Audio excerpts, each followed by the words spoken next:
Hello and welcome to my second video in this Dr. Seuss Read Aloud series. Let's begin. This book is called The 500 Hats of Bartholomew Cubbins. This was one of Dr. Seuss's early books.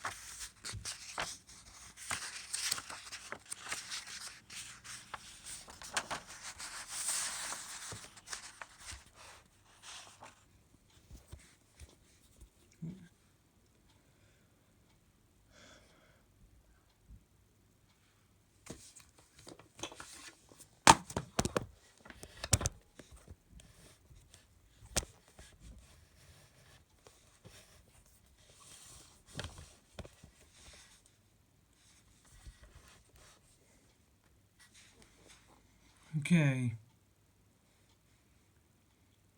In the beginning, Bartholomew Cubbins didn't have 500 hats. He only had one hat. It was an old one that had belonged to his father and his father's father before him. It was probably the oldest plainest hat in the whole kingdom of Did, where Bartholomew Cubbins lived. But Bartholomew Bartholomew liked it, especially because of the father that always pointed straight up in the air.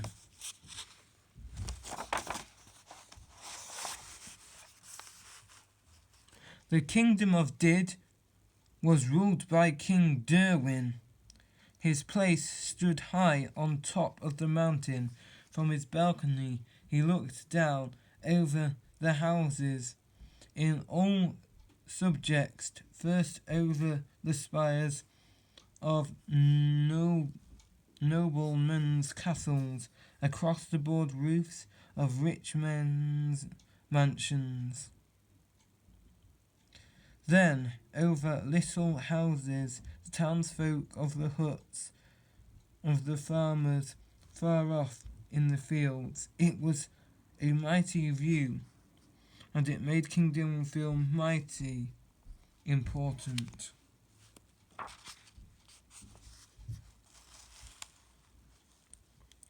Far off in the fields, on the edge of Cranberry Bog, stood the hut of the Cubbins family. From a small door, Bartholomew looked across the huts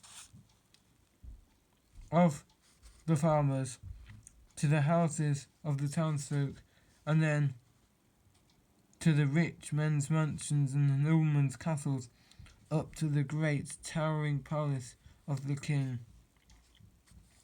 It was exactly the same view that the King Derwin saw from his balcony, but Bartholomew saw it backward. It was a mighty view, but it made Bartholomew Cubbins feel mighty small.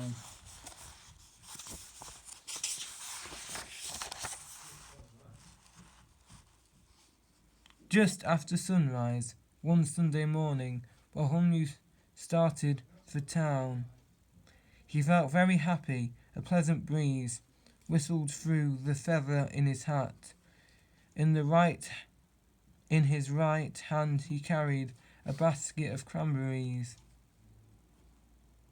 Through the feather in his hat. In the right hand he carried a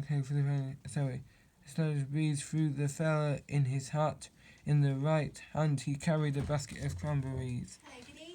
To sell at the market, he was anxious to sell them quickly and bring the money back home to his parents. He walked faster till he got to the gates of the town. The sound of silver trumpets rang through the air. Hoofbeats chattered the cobbled streets. Clear the way, make the way for the king.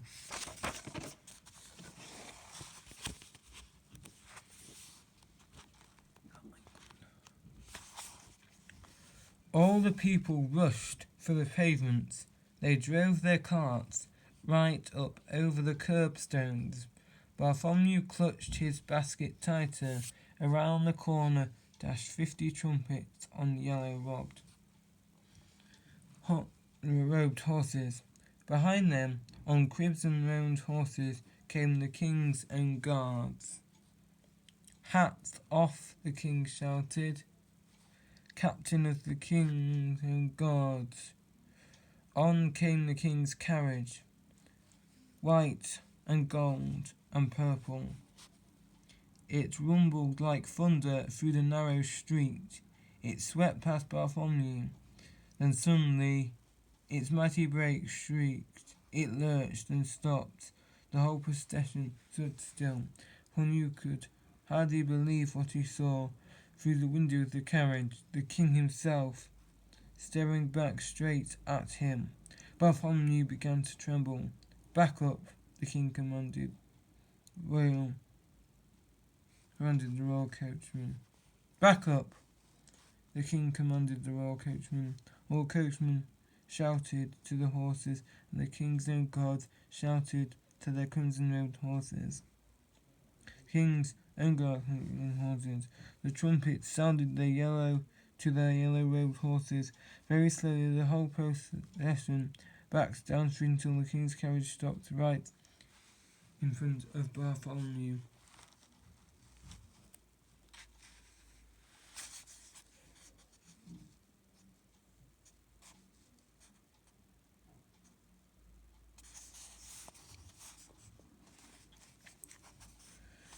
The king leaned from his carriage window and fixed his eyes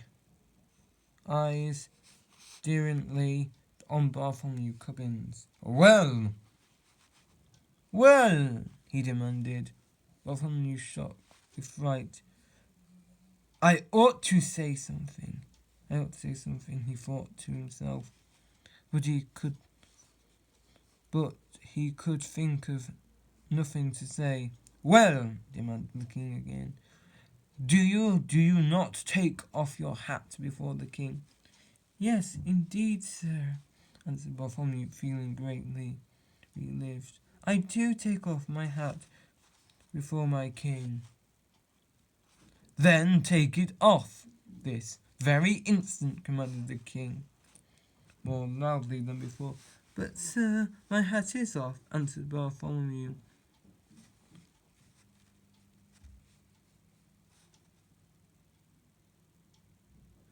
Such an applaudance,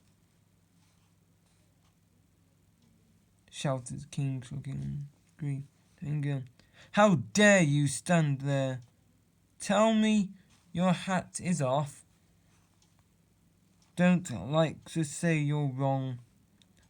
I don't like to say you're wrong, sir, said Bartholomew very politely. But you see my hat is off, and he showed the king it in his hand. If that's your hat in your hand, demanded the king, what's that on your head? On my head, grasped Bartholomew. There did seem to be something on his head. He reached up his hand and touched the hat.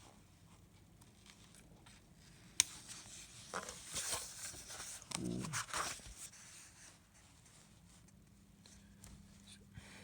The face of Bartholomew Cubbins turned red. It's a hat, sir, he stammered. But it can't be mine. Someone behind me must have put it on my head. I don't care how it got there, said the king. You take it off. And the king sat back in his carriage. Bartholomew quickly snatched off the hat and stared at it in astonishment. It was exactly the same as his own hat, the same size, the same colour. It was exactly the same fella. By the crown of my fathers, roared the king again, leaning out of the carriage window. Did I, or did I not, command you to take off your hat? You did, sir. I took it off. I took it off twice. Nonsense. There it is still upon her head. Another hat. Again Bartholomew reached up his hand and touched a hat. Come, come. What is the meaning of all of this? Demanded the king, and his face purple with rage. I don't know, sir, asked Bartholomew. It never happened to me before.